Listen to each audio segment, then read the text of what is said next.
Hello बच्चों, कैसे हैं आप लोग। उम्मीद है अच्छे होंगे और पढ़ाई लिखाई बढ़िया चल रही होगी। कक्षा 12 भौतिक विज्ञान की आज की क्लास में हम लोग व्हीटस्टोन सेतु के बारे में पढ़ेंगे। इसके पहले हम लोग सेलों का संयोजन, प्रतिरोधों का संयोजन पढ़ चुके हैं। हम लोगों ने इसके बाद किसी परिपथ में धारा या विभवांतर निकालने के लिए किरचॉफ के नियम या किरचॉफ के नियम भी पढ़े हैं। व्हीटस्टोन से तो एक विशेष स्थिति होती है जिसमें हम किसी एक प्रतिरोध को इग्नोर कर सकते हैं, उसको नज़रअंदाज कर सकते हैं। वो इस तरह व्यवहार करता है कि वहाँ परिपथ में वो होता चाहे ना होता, परिणामी प्रतिरोध पर कोई प्रभाव नहीं पड़ता, तो परिपथ थोड़ा सा सरल हो जाता है। हम लोग देख लेते हैं एक बार। तो व्हीटस्टोन सेतु क्या है? ये प्रतिरोधों की तुलना या किसी एक अज्ञात प्रतिरोध के मापन के इस विशिष्ट परिपथ का आविष्कार इंग्लैंड के सर चार्ल्स व्हीटस्टोन ने 1843 ईस्वी में किया था। यानी इसका उपयोग करके हम, पहली बात तो ये है कि अभी आगे हम लोग देखेंगे कि हमारे पास अगर कुछ ज्ञात प्रतिरोध हों, 3 ज्ञात हों और एक अज्ञात प्रतिरोध हो, तो इस व्यवस्था से हम उस चौथे अज्ञात प्रतिरोध का मान निकाल सकते हैं या 2 प्रतिरोधों के अनुपातों के बीच की तुलना कर सकते हैं। तो इस परिपथ में है क्या, अगर 4 प्रतिरोध आपके पास हों और जैसे चतुर्भुज की भुजाओं की भांति जुड़े हों और एक विकर्ण के अनुदिश सेल लगी हो या कोई विद्युत स्रोत लगा हो और दूसरे विकर्ण के अनुदिश कोई धारा तब नहीं प्रवाहित होगी जब सेतु संतुलन की अवस्था में होता है। तो हम लोगों ने अभी इतने में क्या लिखा है कि पहली बात तो ये एक विशिष्ट प्रकार का परिपथ है जिसका आविष्कार, ठीक है, सर चार्ल्स व्हीटस्टोन ने 1843 ईस्वी में किया था। इस परिपथ में हमारे पास 4 प्रतिरोध होते हैं। वो 4 प्रतिरोध इस तरह से जुड़े हैं जैसे किसी चतुर्भुज की भुजाएं आपस में जुड़ी रहती हैं। तो समझ लो जैसे ये ए बी सी डी, ये हमारा एक चतुर्भुज हुआ, ठीक। तो उसकी भुजाओं के अनुदिश, जैसे ए बी भुजा के अनुदिश पी प्रतिरोध लगा है, बी सी भुजा के अनुदिश क्यू, ए डी भुजा के अनुदिश आर प्रतिरोध और चतुर्भुज की डी सी या सी डी भुजा के अनुदिश यस प्रतिरोध लगा है ना। मान लो ए बी सी डी शीर्ष हैं, तो अगर 4 प्रतिरोध हमारे पास इस तरह से जुड़े हैं जैसे चतुर्भुज की भुजाएं जुड़ी होती हैं, फिर हमने क्या किया है, ए और सी, ये देखो आमने सामने के शीर्ष हैं, इसके बीच में हमने एक सेल लगाई है और दूसरा जो विकर्ण बच रहा है बी और डी, बी डी, उसके बीच में हमने एक गैल्वेनोमीटर लगाया है और यहाँ ये दिखाया है कि उसकी सुई सीधा है, यानी फिलहाल उसमें कोई धारा नहीं बह रही है। तो इस परिपथ में क्या है, फिर से यहाँ से देख लेते हैं। 4 प्रतिरोध यदि चतुर्भुज की भुजाओं की भांति जुड़े हों तथा एक विकर्ण के अनुदिश सेल लगे होने पर, जैसे यहाँ AC के अनुदिश लगा है, दूसरे विकर्ण के अनुदिश कोई धारा नहीं प्रवाहित होती है, यानी BD में कोई धारा नहीं प्रवाहित होगी, और धारा नहीं प्रवाहित होगी तो उस भुजा में अगर गैल्वेनोमीटर लगा है कैपिटल G, तो वह अविक्षेप की स्थिति में रहता है, यानी वो कोई विक्षेप नहीं प्रदर्शित करेगा, उसमें विक्षेप शून्य होगा क्योंकि धारा शून्य है। और ये जब होता है तब होता है जब सेतु संतुलित अवस्था में होता है।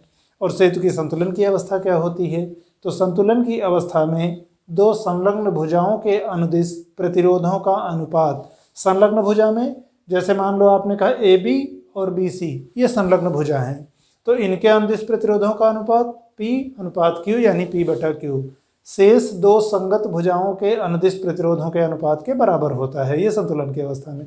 यानी AB और BC भुजा के अनुदिश जो प्रतिरोध P/Q का अनुपात होगा, वो अगर AD और CD या DC के प्रतिरोध के अनुपात यानी R/S के बराबर हो तो सेतु संतुलन की अवस्था में कहा जाता है। अच्छा, यहाँ से आप एक चीज़ देखो, आप तिर्यक गुणा मतलब R को इधर ला सकते थे और Q को इधर लिख सकते थे, तो इसको आप P/R बराबर Q/S भी लिख सकते थे। संलग्न भुजा में हम कहते नहीं P और Q ही क्यों, हम P और R के प्रतिरोध का अनुपात फिर उसी स्टाइल में Q और S के प्रतिरोध के अनुपात के बराबर होता, तब भी हमारा सेतु संतुलन की अवस्था में होता। तो ठीक है, फिलहाल जब सेतु संतुलन की अवस्था में होगा उस समय इस विकर्ण से कोई धारा नहीं बहेगी, मतलब एक से सेल लगी है, जो दूसरा बाकी बचा है उससे धारा नहीं बहेगी। गैल्वेनोमीटर शून्य विक्षेप प्रदर्शित करेगा, यानी अविक्षेप प्रदर्शित करेगा। अगर कोई प्रतिरोध लगा है तो उस प्रतिरोध से होकर कोई धारा नहीं बहेगी, यानी उस प्रतिरोध के सिरों के बीच यहाँ विभवांतर शून्य होगा। किसके किसके बीच, B और D के बीच में। अच्छा, विभवांतर शून्य होने का मतलब है बिंदु B और बिंदु D समान विभव पर होंगे, है ना। तो ये सब उसके परिणाम होंगे जब सेतु संतुलन की अवस्था में होगा। और यहाँ एक चीज़ आप गौर करना, ठीक है अभी ये संतुलन की स्थिति हम लोग कैसे प्राप्त करेंगे। हम लोग यहाँ देखो किरचॉफ के नियम का उपयोग करते हुए लूप देख सकते हैं, जैसे एक है ए बी डी ए, है ना, या बी सी डी ए।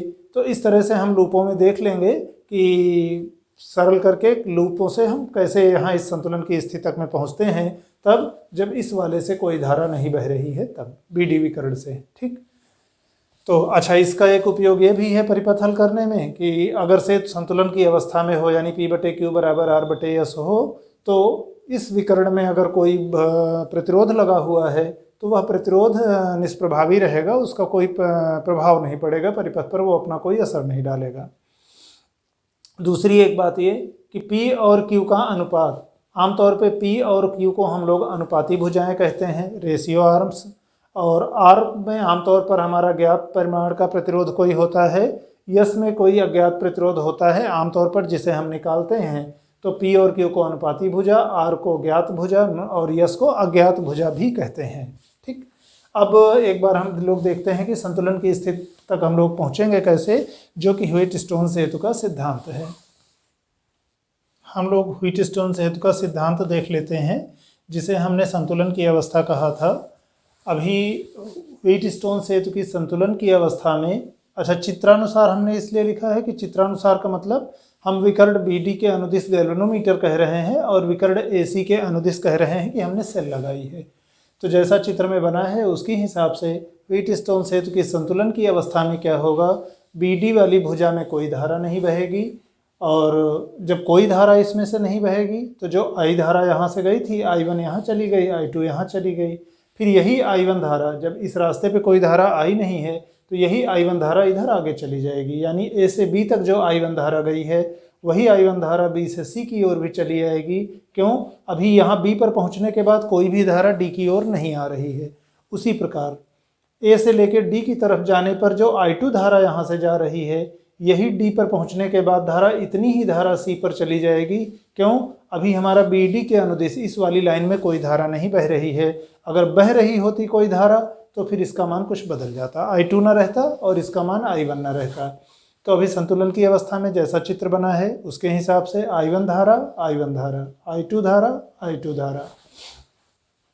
अब हम यहाँ बंद पास में अगर हम किरचॉफ का वोल्टता नियम लगाएं, जैसे बंद पास A B D A, और ये जो तीर बनाए हैं ना, ये चक्रण की दिशा है, यानी हम इस दिशा में चलते हुए देख रहे हैं। हम लोगों ने वहाँ क्या कहा था, किसी भी बंद पास में सभी अवयवों के सिरों के मध्य विभव परिवर्तनों का बीजगणितीय योग शून्य होता है। और वहाँ पर हमने कहा था कि सेल के जब आप धन इलेक्ट्रोड से बाहर निकलोगे जाते हुए, ऋण से प्रवेश करोगे धन से बाहर निकलोगे, तो उसके विद्युत वाहक बल को धनात्मक लेना, और किसी प्रतिरोध से जिस दिशा में धारा बह रही है अगर उसी दिशा में आप गुजर रहे हो तो उसके विभव परिवर्तन को ऋणात्मक लेना, जब आप सिग्मा डेल्टा V बराबर 0 कह रहे हो। अब A B D A, इस लूप में आप गौर करो कि वोल्टता नियम से I1 धारा P प्रतिरोध, ठीक, हम धारा की दिशा में ही जा रहे हैं A B D A में, तो धारा की दिशा में चले तो I1 और P का गुणनफल ऋणात्मक चिन्ह के साथ, ठीक। फिर B से D तक कोई धारा है नहीं, कोई बात ही नहीं। फिर D से A तक आए तो धारा हमारी जा रही है A से D और हम आ रहे हैं D से A। क्यों, A B D A हमने ये लूप कहा था ना। तो जब D से A की ओर आ रहे हैं, धारा की उल्टा दिशा में चल रहे हैं, तो I2 और इस प्रतिरोध R के गुणनफल को धनात्मक लेंगे।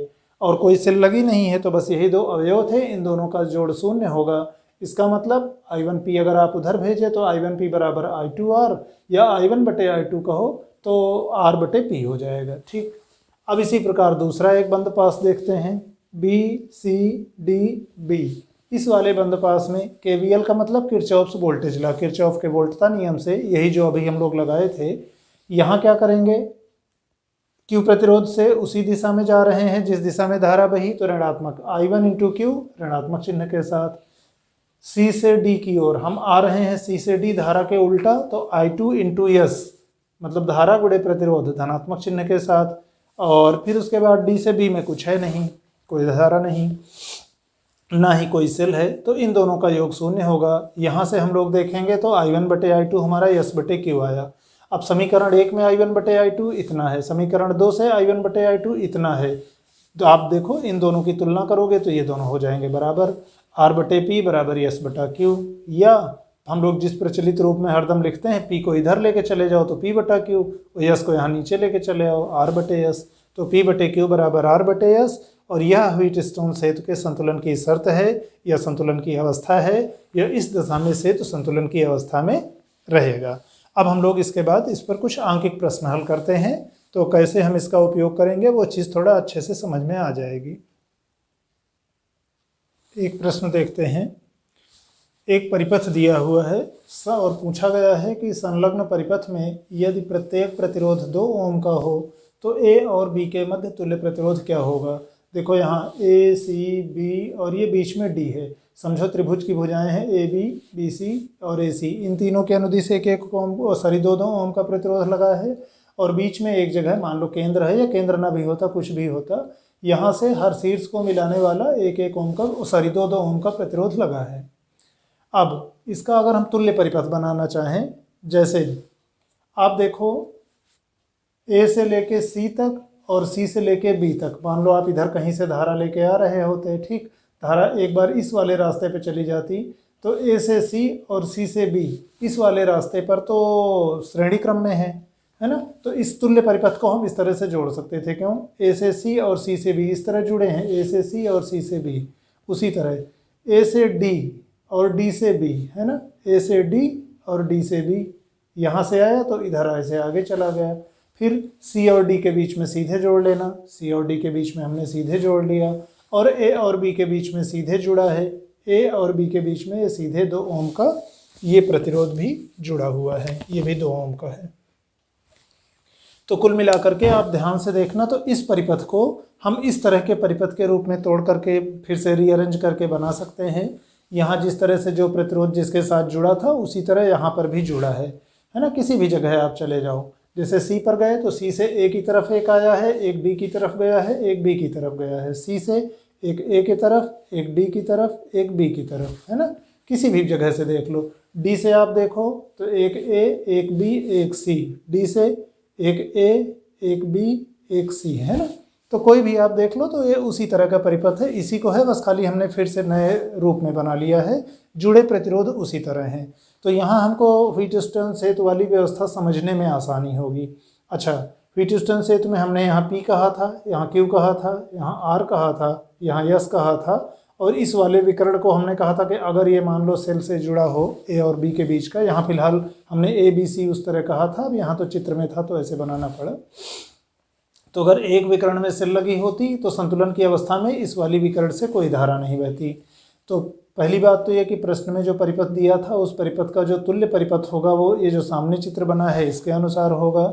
यहाँ P, Q, R, S सभी 2 ओम हैं, अतः P/Q बराबर R/S से, क्योंकि शब्दों हैं तो 2/2 बराबर 2/2, 1/1 से संतुलन की शर्त पूरी होती है। और जब संतुलन की शर्त पूरी होती है, हम मान लें कि A और B के बीच में जो ये प्रतिरोध तो एक लगा ही है, मान लो यहाँ हम सेल भी लगाए होते तो सेल लगे होने पे क्या होता, इससे और इससे तो धारा बहती, इस वाली भुजा में धारा ना बहती, तो इस वाले विकर्ण में जो प्रतिरोध लगा है CD में, इसको हम लोग मान लेते हैं निष्प्रभावी कि ये किसी काम का नहीं है, तो समझो ये हमारा गया हट।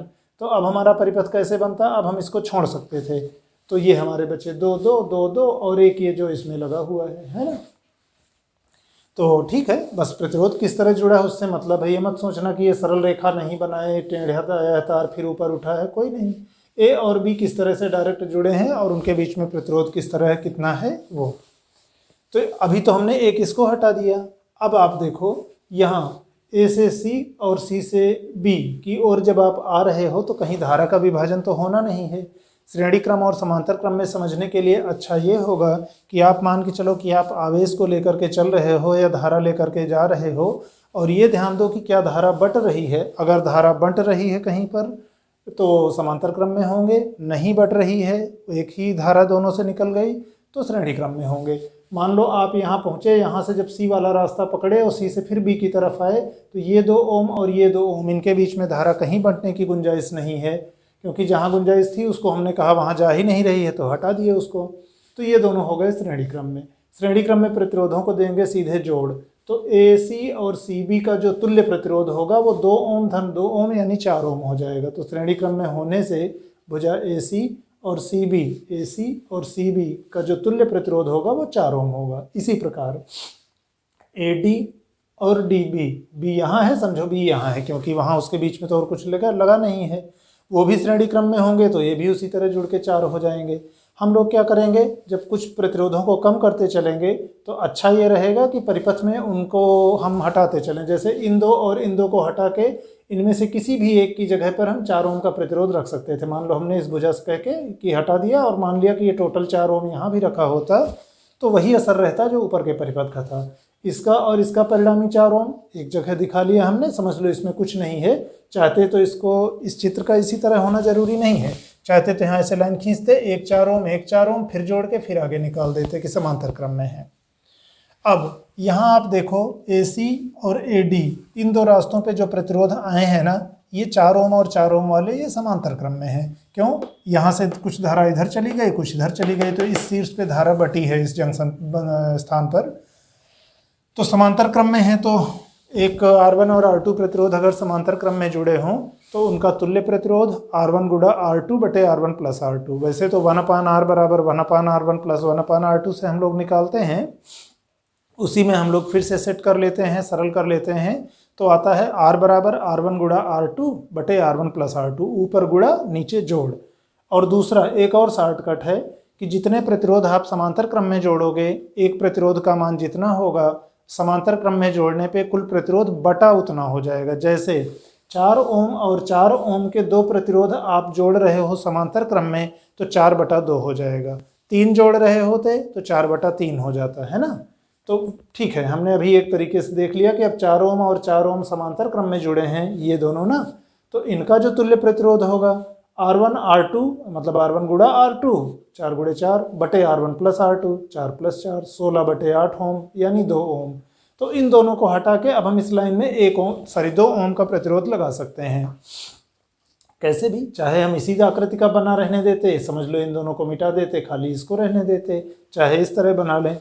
बस जुड़ाव किस तरह है, वो तिरछी रेखा गई है कि सीधी रेखा गई है उससे नहीं मतलब है, आपस में किस तरह जुड़े हैं वो मायने रखता है। तो इन दोनों का तुल्य 2 ओम और एक ये AB में 2 ओम तो चल ही रहा है अभी, तो चाहे तो हम यहाँ से इकट्ठा कर सकते थे कि A पर जब पहुँचते तो कुछ यहाँ चली जाती धारा, कुछ इधर आती, फिर इधर, तो ये तीनों समांतर क्रम में थे, हम एक बार में वहाँ से निकाल सकते थे। या हमने नहीं निकाला, 2 को कम कर लिया, 1 बचा, अब एक से फिर 2 देखे, यहाँ पहुँचे, ये रास्ता एक अलग है और ये रास्ता अलग है, तो ये दोनों अलग अलग रास्ते वाले फिर समांतर क्रम में हो गए। एक रास्ता तो श्रेणी क्रम, भिन्न भिन्न रास्ते तो समांतर क्रम। तो अब इनका परिणामी प्रतिरोध क्या हो जाएगा, चाहे तो हम कहते कि 2 ओम और 2 ओम बराबर प्रतिरोध हैं, 2 लगे हैं, समांतर क्रम में लगे हैं, तो समांतर क्रम में जितने प्रतिरोध लगे होंगे एक समान परिमाण के बटा उतना हो जाएगा। तो यहाँ पर 2 लगे हैं तो बटा 2 हो जाएगा, कितने का, जितना प्रतिरोध 1 का था, तो 2/2 ओम यानी 1 ओम। या R1 2 ओम, R2 2 ओम, समांतर क्रम में तुल्य प्रतिरोध R1 गुणा R2 बटे R1 प्लस R2, तो 2 गुणा 2 प्लस बटे 2 प्लस 2 4/4 यानी 1 ओम। तो यह इस स्थिति में फिलहाल इस चित्र में परिणामी प्रतिरोध का मान 1 ओम होगा। और एक प्रश्न हम लोग और हल करते हैं व्हीटस्टोन सेतु का उपयोग करते हुए। एक दूसरा प्रश्न हम लोग देखते हैं व्हीटस्टोन सेतु के सिद्धांत का उपयोग करते हुए। एक चित्र दिया हुआ है, ठीक है, ये चित्र दिया हुआ है जो डॉटेड लाइन के ऊपर बना हुआ है, और पूछा गया है कि संलग्न चित्र में यदि A व B के मध्य 4 वोल्ट 0.4 ओम की बैटरी जुड़ी हो, तो जो बैटरी के साथ ये 2 चीज़ें लिखी हैं ना, ये बैटरी का विद्युत वाहक बल है और ये बैटरी का आंतरिक प्रतिरोध है, ठीक है। बैटरी जुड़ी हो तो प्रत्येक प्रतिरोध से प्रवाहित धारा का मान ज्ञात कीजिए। हमारे पास प्रतिरोध 2 ओम, 3 ओम, 10 ओम, 4 ओम और 6 ओम के प्रतिरोध हैं जो चित्र के हिसाब से जुड़े हुए हैं। अच्छा, यहाँ पर हम कोशिश करेंगे इसको, देखो व्हीटस्टोन सेतु में हम लोगों की जो आदत पड़ी है, अभ्यस्त हैं हम लोग इस रूप में बनाने के, हम कोशिश करेंगे कि इसको रीअरेंज करेंगे, फिर से व्यवस्थित करेंगे कि क्या इस रूप में हम इसको ढाल सकते हैं। शर्त यह है, ध्यान ये रखना है कि यहाँ प्रतिरोध जिस तरह से जुड़े हैं वैसे ही जुड़े रखना। जैसे यहाँ आप देखो ए बिंदु चाहे हम यहाँ लिखते चाहे यहाँ लिखे, अभी आप देखो ए से सी और सी से बी, मतलब ए सी और सी भी श्रेणी क्रम में जुड़े हैं या समांतर वाला, तो ए सी, अच्छा समांतर क्रम का पहले समझ लो ज़्यादा आसान रहेगा। देखो ए वाले से कहाँ कहाँ गए हैं, ए वाले से सी, क्योंकि यहाँ आप कहोगे तो हम कि इस रास्ते पे क्यों जाएं, हम सीधे उस रास्ते पे जाएंगे, तो जहाँ से बंटवारा है उसको पहले देख लेते हैं। ए से देखो एक तो चला गया है यहाँ डी के लिए, यानी ए और डी के बीच में 2 ओम का प्रतिरोध लगा है। ए और डी के बीच में यहाँ भी हमने 2 ओम का प्रतिरोध लगाया है। और ये ए से जो डी वाली लाइन है ना, इसके समांतर क्रम में ए से सी वाली लाइन है, क्योंकि यहाँ ए पर पहुँचने के बाद एक विकल्प हमारे पास इधर जाने का था, फिर इधर मुड़ते डी के लिए, एक विकल्प था कि सीधे आगे बढ़ लेते तो सी के लिए। तो यानी ए डी और ए सी, इन 2 भुजाएं समांतर क्रम में हैं। यहाँ भी वही है, ए डी और ए सी ये दोनों समांतर क्रम में हैं। ए और सी के बीच में 3 ओम का प्रतिरोध, ए और सी के बीच में 3 ओम का प्रतिरोध। हम पहले आपको ये ध्यान दिला रहे हैं कि ये परिपथ वही है, खाली हमने को मतलब रीअरेंज कर लिया है। फिर उसी तरह से तो ए वाले सिरे का हो गया। अब जरा बी वाले सिरे पे पहुंचो। बी से डी और बी से सी ये दोनों लाइनें समांतर क्रम में हैं। मान लो आपको सी और डी के बीच का नहीं समझ में आ रहा, कोई बात नहीं। बी पर जब आप पहुंचेंगे तो एक आप डी वाली लाइन के लिए आगे बढ़ें, दूसरा विकल्प है कि इधर से होके आते तो आप सी पे पहुंचते। तो ये 2 समांतर क्रम में हैं। यहाँ आप देखो बी से एक सी वाली लाइन है, एक बी से डी वाली लाइन है, और बी से सी वाली लाइन में यानी बी से सी के बीच में 6 ओम लगा है, ठीक। बी से डी के बीच में 4 ओम लगा है, ठीक। फिर सी और डी के बीच में 10 ओम लगा है, ठीक है। जब इन 2 को आपने सेट कर दिया, इन 2 को आपने सेट कर दिया, तो सी डी आपका इस तरह से लगा हुआ है। सी और डी के बीच में 10 ओम का प्रतिरोध लगा हुआ है। अच्छा, फिर भी आप एक बार देखना चाहें, जैसे बिंदु सी से आप देखो क्या क्या विकल्प थे। बिंदु सी से एक था आप ए की तरफ गए थे, एक था आप डी की तरफ गए थे, एक था आप बी की तरफ गए थे। सी से यहाँ सी से ए की तरफ, सी से बी की तरफ, सी से डी की तरफ, है ना, 1 2 3। उसी तरह बिंदु डी से क्या क्या था। बिंदु डी से या तो हम बी की तरफ लौट सकते थे, या ए की तरफ, या सी की तरफ। तो बिंदु डी से या तो हम बी की तरफ, या सी की तरफ, या ए की तरफ। तो आप चाहे जिस एंगल से देख लो, परिपथ उसी तरह से है जैसे जो प्रश्न में बना था, उसको हमने इसी तरह जोड़ लिया है। साथ में एक चीज़ और कहा गया था कि ए और बी के बीच में हमने एक बैटरी लगाई है, तो ठीक है, ए और बी के बीच में हमने बैटरी SL एक लगा ली है।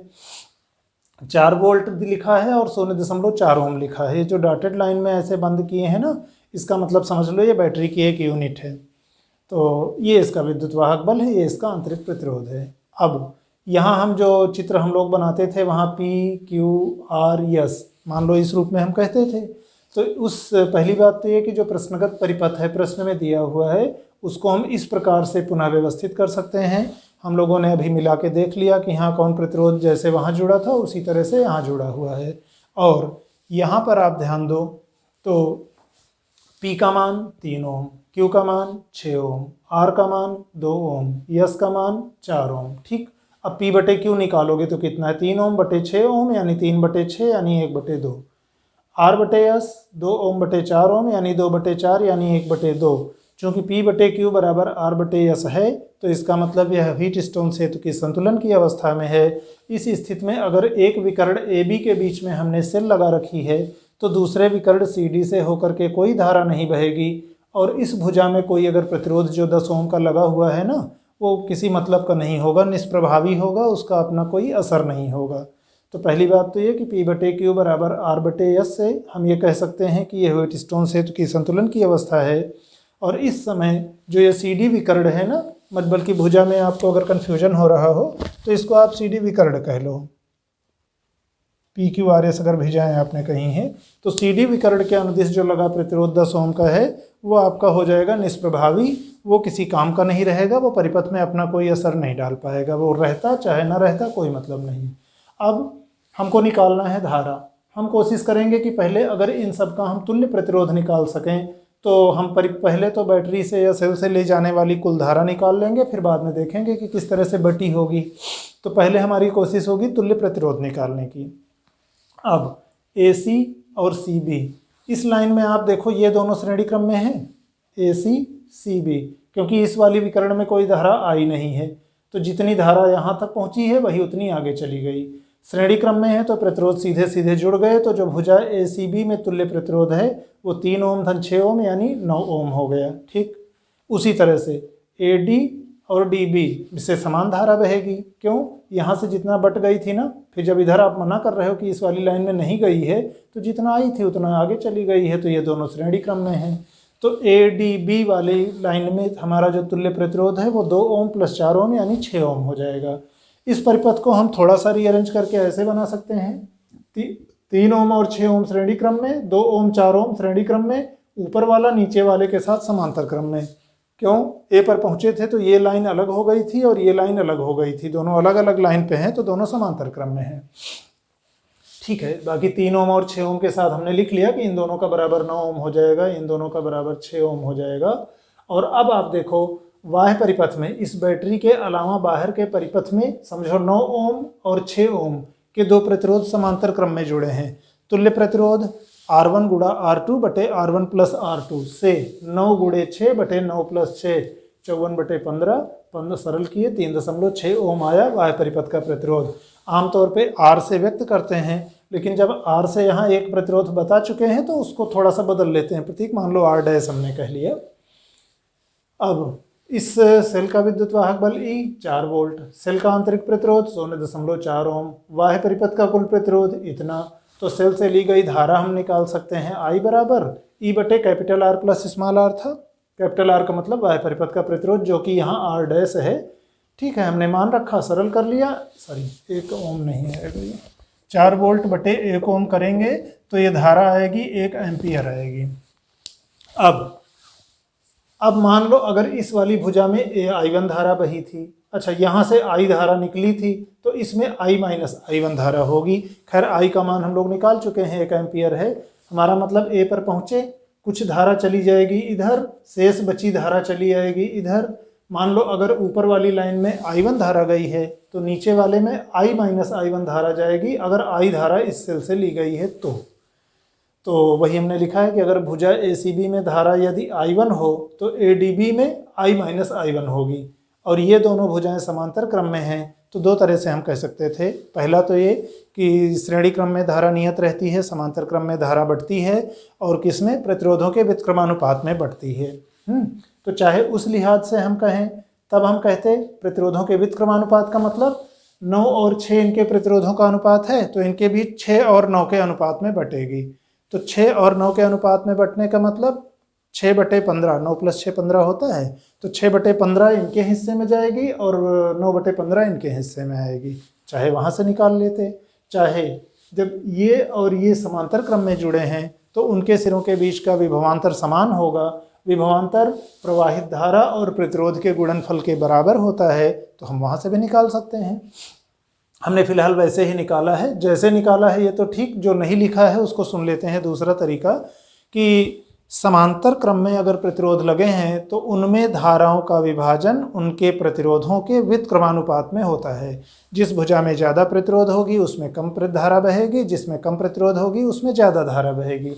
यहाँ इस वाली लाइन में 9 ओम प्रतिरोध है, इस वाली लाइन में 6 ओम प्रतिरोध है, यानी इनके और इनके प्रतिरोधों का अनुपात 9:6 है, और इनका व्युत्क्रम करोगे तो 6:9 हो जाएगा, यानी 6 और 9 के अनुपात में धारा बटेगी। जो 6 और 9 के अनुपात में आप बांट रहे हो ना, तो 6 वाले के हिस्से में कितना जाएगा? 6 बटे 6 प्लस 9। 9 वाले के हिस्से में कितना जाएगा? 9 बटे 6 प्लस 9, है ना। तो वैसे कर सकते थे। फिलहाल हमने दूसरा ऐसे किया है कि जब समांतर क्रम में है तो यहाँ से यहाँ के बीच का विभवांतर यहाँ से यहाँ के विभवांतर के बराबर होगा, और ये विभवांतर कितना होगा? इस भुजा में धारा गुणे इसका तुल्य प्रतिरोध, यहाँ इसकी धारा गुणे इसका तुल्य प्रतिरोध। उस लिहाज से करें तो इनके सिरों के बीच जब विभवांतर समान होगा तो पहली वाली भुजा के लिए I1 गुणे 9 का मान दूसरी वाली भुजा के धारा और प्रतिरोध के मान के बराबर होगा। सरल किए, 9I1 बराबर 6 माइनस 6I1 इधर चला आया तो 15I1 बराबर 6, या I1 बराबर 6 बटे 15, है ना। हम लोग अभी पहले भी बात कर रहे थे कि 6 और 9 के अनुपात में बटने पे 6 बटे 15 होगा, और चूंकि कुल 1 एम्पियर है, 1 में बांटना है तो 6 बटे 15 एम्पियर, सीधे 15 चौके 60, 0.4 एम्पियर। और दूसरी वाली भुजा इसमें धारा I माइनस I1, I का मान निकाल चुके हैं, है ना। I का मान निकाल चुके हैं तो बस ठीक है। यहाँ से हमारा ये हो गया कि 0.6 एम्पियर की धारा इस लाइन में आएगी। फिर ध्यान देना ये 3 ओम और 6 ओम जुड़े हैं श्रेणी क्रम में, तो दोनों से एक समान धारा बहेगी। जितना उस भुजा में थी कितना थी 0.4 एम्पियर। तो इसका मतलब 3 ओम और 6 ओम के जो प्रतिरोध हैं उनसे प्रवाहित विद्युत धारा 0.4 एम्पियर होगी। 2 ओम और 4 ओम के जो प्रतिरोध हैं उनसे प्रवाहित धारा 0.6 एम्पियर होगी। और 10 ओम वाला जो प्रतिरोध है इससे कोई धारा नहीं प्रवाहित होगी। और अगर इसको भी आप एक अलग प्रतिरोध कह रहे हो, सेल का जो आंतरिक प्रतिरोध है, तो इससे तो वही धारा प्रवाहित होगी जो आपने सेल से ली है, यानी 1 एम्पियर, है ना। तो ठीक है, ये हमारे इस प्रश्न का उत्तर रहा। बाकी आप लोग और कुछ प्रश्नों को हल करने की कोशिश करिएगा व्हीटस्टोन सेतु में। अभी आज के लिए केवल इतना ही। इसके बाद मुख्य रूप से 2 परिपथ हैं, 2 उपकरण हैं आप कह सकते हो। एक है मीटर सेतु और एक है पोस्ट ऑफिस बॉक्स, जो व्हीटस्टोन सेतु के सिद्धांत पर कार्य करते हैं। तो हम लोग मुख्य रूप से मीटर सेतु के बारे में पढ़ेंगे। तो अगले भाग में हम लोग मुख्य रूप से मीटर सेतु के बारे में पढ़ेंगे। आज के लिए अभी केवल इतना ही। आप लोग पढ़ाई लिखाई करते रहिए, अपनी तबीयत का ध्यान रखिए। धन्यवाद।